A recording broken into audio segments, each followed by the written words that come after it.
virgin so to put. Ye kali kayu bercai kejengar nolak. Hari cai baju kita, cai sarawin kapata. Hari apa ni nolak cai depan. Kristang kau cai mungong, kapten, lidal, lidok, dan sama cai bot. Hari yang sukses. Kaya ganyan na, o tigan torret, ng kaya ti, o kaya kayo, kapag-kapag niyo. Padawal lugar, kaya koros na, ulit dawal, kan padawal siya. May vote so kaya di kalangan, nasa ko naman terbet, limpok, paralan na kay koros, ongkit sa pagmamuingat koros. So, support sa patupalang kubrongi. O siya nagkapungagot kongi sa pagmamupilan. And kuno, dalawang ongkit sa pagmamuingat masakan support. Sa katawan, iupan kubrongi intuan sa pagmakasanti. Kaya niyayang naman kit. O siya nagkapungalan kit, betul ng Patpanawan. Ayat sa Patpanawan, pagkiremi lumaranat kang Yesus Kristus. Amen. O kung ramad na nasa ng court, o ito na kisay, balang na ng kisay.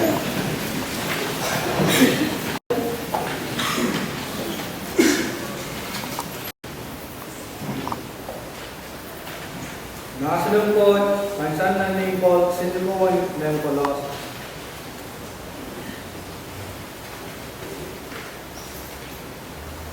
Dito na may uyak na Kristus Yesus sa may kong may uwi yang may yung Bauru may patitire and pilgagay kita o may poson and pilgagay meron lingkuan na may patang iya. O may nautaw kit kapungkalang. Eri, kumay kanayang kuya menterji kumay tidak kong mutimmuhan and aramasakan mereka kenal isang di bata tahu and men kawa ako. O sang ren men suwatakan ng kapawasan isang ka akay ten sang ren Kristus. O Kristus kiyas duro sa minsagan ko niya uya aramasala. O kumay kanyang paisan ko sa nuwat niya may miniminyong i. O nagkachingkaw ta sa unnen koros nakakaw o manam. Let shake one nga sa ng koros.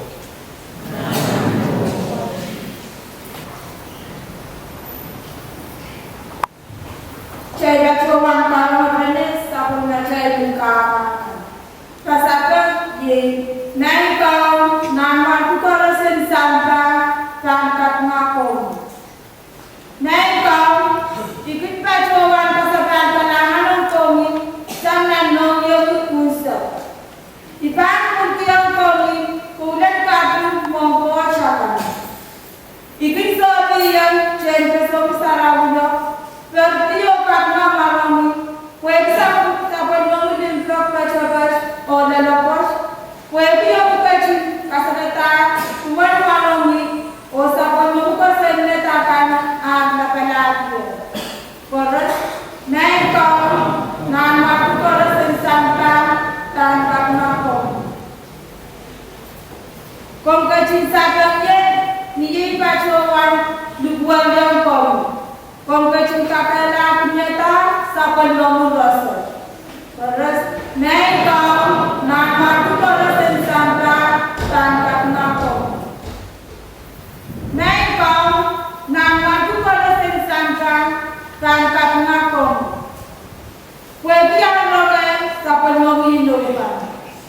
Naik kau nama tu koros sensanta tangkap nakon. Rebahan mungkin tanah kongkacung nyata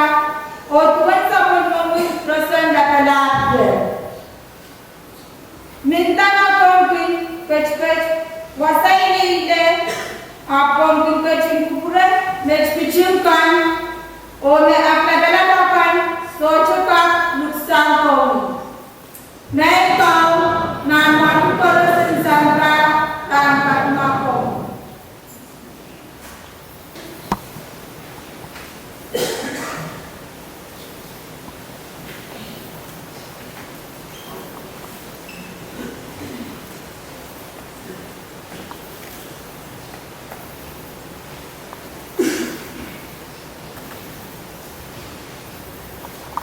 Kaunon kat Ramayan,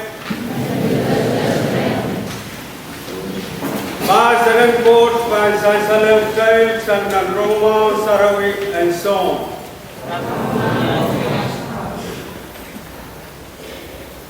Masani, Yesus Masani yang rai, dia main balangata ni naramas, dia so main balesa, mangai ye ngai, main balesa. May soto wiya ka makot pay ngay. Awita, ikan kalap ko sa iya, mekan, mesamo, kinkatin bataki yung iya. Oyi makatin katariyato, kinkatin ni yang iya. Yei me soto katin likit maliyakin iya. Koyki ay batay muyuya, mekan, mekatin, kubur berhenti. Hari, mencoto, rong, sabun men Yesus patah. Nentuan masa ni mabuka. Reap posolla. Yesus argatin masa ni yung mensus ako. Maposolla. Magmay pa ang pegyong yan. Ay patangkan. Kumay lutaan pan muyala lechon patak melen. O kumay pan teteki dame melen.